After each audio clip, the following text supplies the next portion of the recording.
Buena Bomboy rin na naibagag sapap. So actually, ika nga aldaw niya Bomboy rin kat manarimaan dahil tinay patungpal iti prayer march and holy mass against corruption.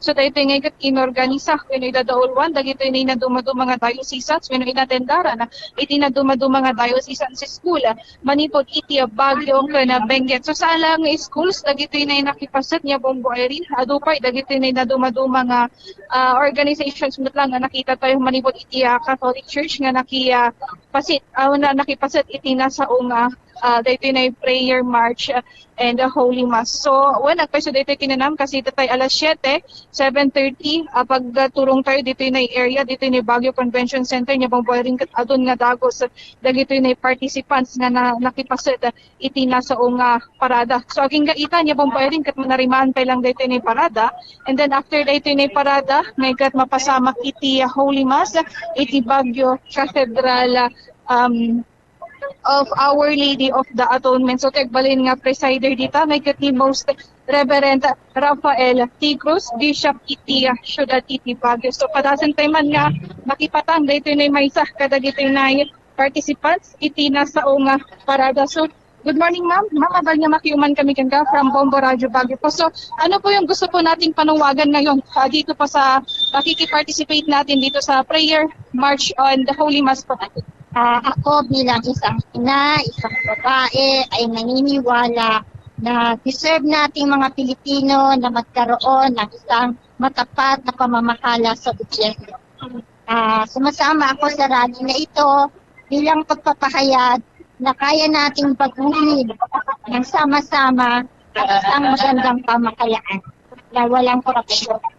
Ma'am, ano pong masasabi natin since madami po kayong nakisali dito sa event po natin? Lang sabihin, marami ng Pilipinong mulat na mulat sa kawalang-hiyaan ng mga pinuno ng ating gobyerno. Kaya tayo ay sumisigaw ng tama na sobra na palitan na. Ma'am, ano pong pangalan natin? Inang Malaya. Yes, Bomboy, baka dati ka na yun nga gamag kayo. Dito na participant kayo iti prayer march kan dito na holy mass. Bomboy. Yes, ma'am, Naimbag, magandang umaga po sa inyo. Magandang umaga din. Oo. Ano ang panuwagan mo ngayon sa ating gobyerno? Ang panawagan ko bilang isang nanay, bilang isang babae, bilang isang Pilipina ay maging matino, maging maayos, maging matapat sa pag-iimbestiga at talagang parusahan yung mga mapapatunayan na mga nagnakaw ng buwis ng ating bayan. At hindi lang maparusahan, maibalik nila ang kanilang mga ninakaw. Ramdam na ramdam nyo ba yung korupsyon ngayon sa ating bansa? Ay oo naman po, hanggang sa napakaliit na bata, nararamdaman yan. Sa bawat pamilya, sa bawat bibig na nagugutom, sa bawat mamamayang Pilipino na nababaha ang tahanan, na sisira ang mga kabuhayan, damang-dama po nating lahat ang kapabayaan ng ating pamahalaan. Oo. So at least, yung rally na isinasagawa natin ay isang mapayapang rally. Opo, ito po ay protesta ng taong bayan at nakakatuwa hindi lang ito sektor ng relihiyoso o ng simbahan.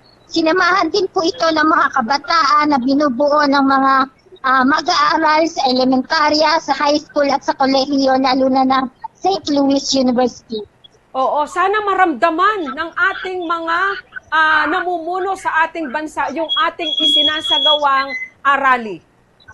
Palagay ko naman po kasi may pagmamalaki natin dito sa lungsod ng Baguio na mula pa noong nanawagan sa pagkakaisa ang mga mamamayang mulat ay marami na po ang sumasama, particularly noong September 21. At ito, inuulit natin uli sa araw na ito dahil kasama natin pati ang sektor ng simbahan.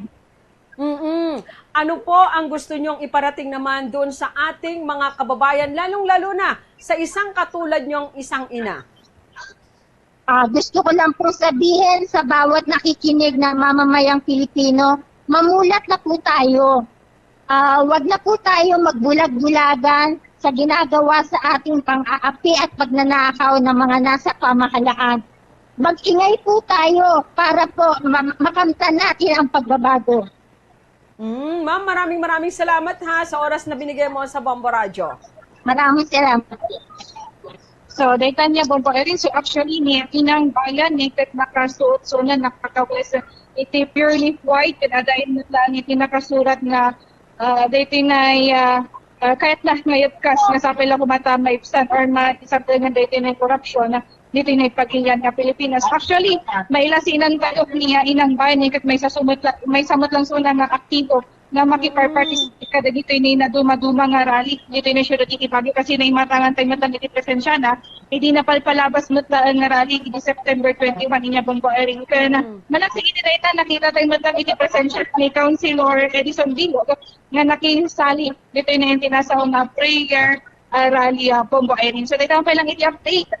Dito na yung ayan ti dito na yung manarimaan ni patungkol nga prayer march and holy mass dito na yung INT Ciudad Iti Baguio, Bombo Erin. Yes.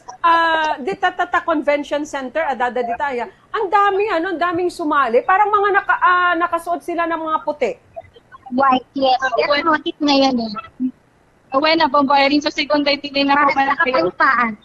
iti motive, no motive na ita may white dress, when white nga bado, when inyaman nga white nga, ti kayat na nga sawon day tangay kat para iti kapayapaan niya Bombo Erin. So actually, itang kundaway kat hantay nga nalnalpas, hantay pa'y makita iti end, dito na parada. So at madama pa ilang niya Bombo Erin, itang kundaway kat adatoy mismo, dito na ayan ti nga to, iti or dito yung NT upper session no sana kagpiro dati pa lang dito yung ikatitog pa lang dito yung tiya para kada dito yung or dito yung makitas patatiti na sa umarani po po. Oo. Bombo Nobe, paano ba yung sequence niyan? Pupunta muna sila sa Baguio Convention Center o yung parada ngayon na isinasagawa papunta na doon sa may cathedral?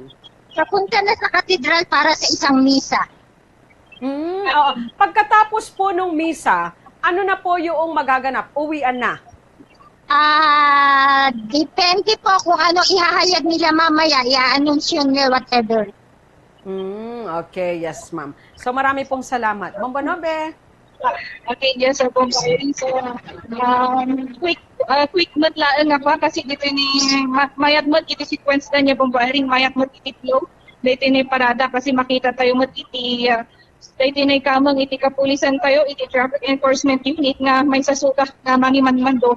Iti bunay iti traffic umutlaan kan mang protektar, tagiti na ko natin na participants iti nasa ungarani niya Bombo Erin. Tapos maiwasan mo, iti ka na yun nga aksidente during dito na panagparada na niya Bombo Erin. Oo. Sa bagay, Bombo Nobe, Baguio Convention Center, tapos doon sa cathedral, hindi naman nila magagamit yung session road natin? Well, Bombo Erin, actually, sa andamot nga most usap, 39 session road, wait lang, katanawan tayo. Antay mo na yung matanawan na niya ba dahil tinirota niya Bombo Erin nga mayat dagito na kamang iti kapulisan niya kung nato nga tumultulong nga mangimando, itiago na iti trafiko niya Bombo Erin. So, sa nakitiro, magnada dito ni NT Goldpap, sada nga sumangada dito ni NT Baguio Cathedral Bombo Erin. Oo. Adapay gayang bandada, aya. Banda ng SLU ito, ano? Bueno, Bombo Erin, actually, iti most nga nakita pa nga participants, ikat manipod iti pagadalan iti SLU, manipod iti elementary, agang iti tertiary kanya Bombo Erin. Kanda iti na pandada nga ikat SLU, sa isura iti nangi daulo, iti na parada, isura iti first in line. Bombo Erin, sinarunumot lang dagito ni na dumadumamutan nga tayo seasons, manipod iti Baguio ka na Benguet, Bombo Erin. Okay. Tapos sa isip, Bombo Nobe is Bombo Radio is number 1 and most trusted source of news and information sa radyo. Maraming salamat, Patrol number 6 Bombo Nobe Organo.